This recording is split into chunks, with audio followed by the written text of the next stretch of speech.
ماہ محرم الحرام میں ہمارے ہاں تعزیہ بنائے جاتے ہیں، ان میں گھوڑے رکھے جاتے ہیں، پریاں رکھی جاتی ہیں، منتیں مانی جاتی ہیں، مردوں عورتوں کا اختلاط ہوتا ہے، ہندوؤں کی طرح ناریل پھوڑے جاتے ہیں۔ ذہن نشین رکھیے گا کہ ہمارا دین ان تمام بدعات سیئہ کی تردید کرتا ہے۔ تعزیہ بنانا یہ بدعت، وہاں پر منتیں ماننا یہ بدعت، پھر وہاں پر ہنود کی طرح جو دیگر بدعات ہیں، یہ ساری کی ساری چیزیں ناجائز ہیں۔ ہمارا اسلام اس کی اجازت نہیں دیتا، تو تعزیہ اسلام میں نہیں ہے۔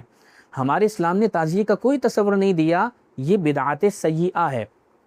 تو جتنے ہمارے سنی بھائی جو تعزیہ بناتے ہیں، ان سے گزارش ہے کہ آپ تعزیہ جو بنا رہے ہیں، ہماری شریعت نے اس کی اجازت نہیں دی، اور آپ یہ تعزیہ کس کی محبت میں بناتے ہیں؟ امام حسین کی محبت میں۔ امام حسین نے تو اس کی اجازت نہیں دی، امام حسین نے تو اس کی ترغیب نہیں دی۔ امام حسین تو بدعات کو مٹانے والے ہیں، امام حسین تو سنت کو پھیلانے والے ہیں۔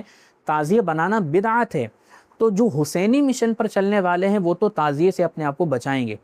حسینی مشن پر جو چلنے والے ہیں وہ تو اسلام کی سربلندی کے لیے کام کریں گے، کہ امام حسین نے اسلام کی سربلندی کے لیے اپنے گھر والوں کی جان کا نذرانہ پیش کیا۔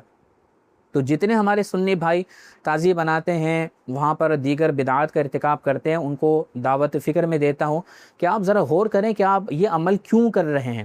اگر امام حسین کی محبت میں ہے تو امام حسین نے اس کی ترغیب نہیں دی، بلکہ امام حسین کے سامنے اگر اس طرح کا عمل ہوتا تو یہ بدعت ہے، اور امام حسین سخت ناراضگی کا اظہار فرماتے۔